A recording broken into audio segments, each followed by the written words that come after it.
Mobile किन्न बजार जाँदा कसैले ओलेड भन्छ, कसैले सुपर एमुलेट त कसैले एलसिडी डिस्प्ले। थाहा भएकाले त यी डिस्प्लेको महत्त्व हेरेर फोन किन्छन्, थाहा नहुनेले अनुमानका भरमा किन्छन्। आखिर कुन डिस्प्लेको फिचर के हो अनि कुन डिस्प्ले राम्रो हो त? यो भिडियोमा हामी मोबाइल डिस्प्लेका बारेमा जानकारी दिँदैछौँ।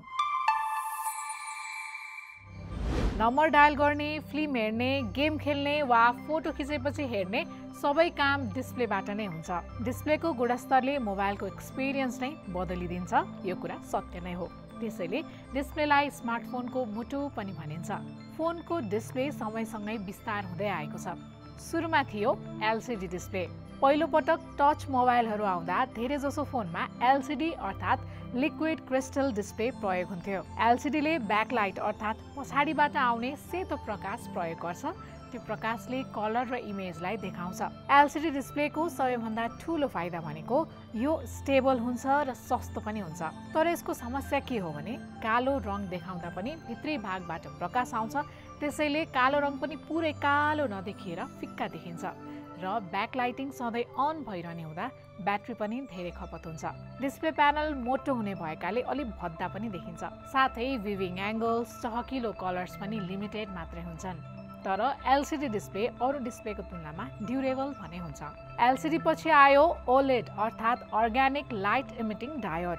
यसलाई नयाँ युगको सुरुवात भनियो र एलसिडीको सीमितताबाट छुटकारा मिल्यो। यो डिस्प्लेमा हरेक पिक्सेलले आफै प्रकाश निकाल्छन्, त्यस्तै यो डिस्प्लेलाई ब्याकलाइटको आवश्यकता पर्दैन। रङ अझ गाढा, कालो रङ पूर्ण कालो र कन्ट्रास्ट अत्यन्तै स्पष्ट देखिन्छ। ओलेडले ब्याट्री पनि बचाउँछ, किनभने जहाँ कालो रङ हुन्छ त्यहाँ पिक्सेल नै बन्द रहन्छ, जसले गर्दा ब्याट्री कम खपत हुन्छ।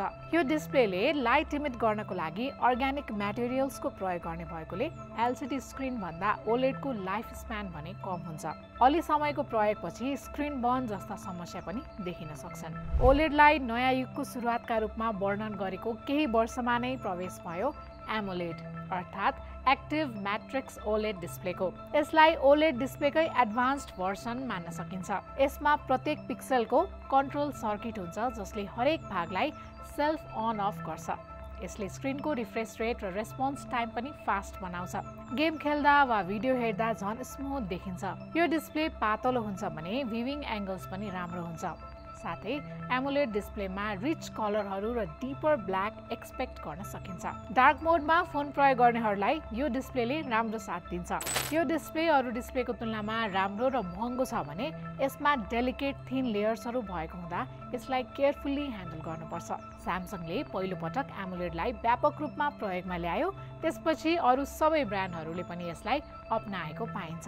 ओभरअलमा भन्दा एमुलेड डिस्प्लेले गर्दा फोनसँगको एक्सपिरियन्स अझै बेटर र स्मुथ हुन्छ। डिस्प्लेको विकास एमुलेडमा रोकिएन।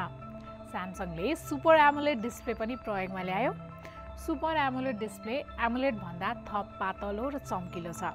यो पावर इफिसियन्ट डिस्प्ले पनि हो। त्यसै गरी हाई कन्ट्रास्ट र HDR10+ सपोर्ट गर्ने न्यू भर्सनको रूपमा डायनामिक एमुलेड पनि चलनमा आइसकेको छ, जुन एमुलेडकै एडभान्स्ड भर्सन हो। यस्तै अहिलेका फ्ल्यागशिप फोनहरूमा एमुलेड LTPO डिस्प्ले पनि पाइन्छन्, जसले तपाईलाई फोन चलाउँदा थप सिमलेस अनुभव प्रदान गर्छ।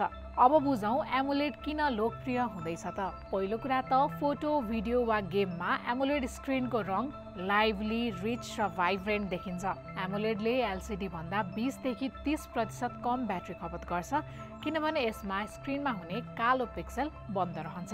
ब्याकलाइट नहुँदा स्क्रिन पातलो हुन्छ, जसले फोनलाई स्लिक डिजाइनको बनाउँछ। गेम खेल्दा वा स्क्रोल गर्दा स्मुथ, ल्याग फ्री अनुभव हुन्छ। डार्क मोड रुचाउनेहरूका लागि बेस्ट हुन्छ भने आँखाका लागि पनि सहज र आकर्षक देखिन्छ। तर एमुलेड डिस्प्लेका कमजोर पक्ष पनि छन्। एमुलेड डिस्प्ले महँगो हुन्छ, त्यसैले फोनको मूल्य बढी हुन्छ। अत्याधिक चमकमा लगातार प्रयोग गर्दा स्क्रिन एजिङ हुन सक्छ। साथै कुनै एमुलेड डिस्प्लेहरूमा बढी नै भाइब्रेन्ट र ब्राइट कलर्सहरू हुने हुँदा अननेचुरल देखिन्छ, जुन सबैलाई मन नपर्न पनि सक्छ। साथै अत्याधिक ब्राइट कन्टेन्टले पावर पनि बढी खपत गर्छ। यो भन्दै गर्दा हामी टेक्नोलोजीको जमानामा छौँ। पछिल्ला वर्षमा यी समस्याहरू धेरै सुधारिएका छन् भने नयाँ जेनेरेसनको एमुलेड डिस्प्लेहरूमा बर्न समस्या लगभग शून्य भइसकेको छ। अब कुरा गरौँ हिजो आज कस्ता फोनमा कस्ता डिस्प्ले प्रयोगमा छन् भनेर। फ्ल्यागशिप, हाई एन्ड र महँगा फोनहरूमा एमुलेट, डायनामिक एमुलेट वा एलटिपिओ एमुलेट डिस्प्ले हुन्छ। मिड रेन्जका फोनहरूमा एमुलेट वा सुपर एमुलेट हुन्छ। बजेट फोनहरूमा त अझै एलसिडी वा आइपीएस एलसिडी डिस्प्ले नै प्रयोगमा छन्। यति सबै कुरा सुनिसकेपछि अब भन्नुहोस् तपाईको फोनमा कुन डिस्प्ले प्रयोग भएको छ? कमेन्ट गर्नुहोला।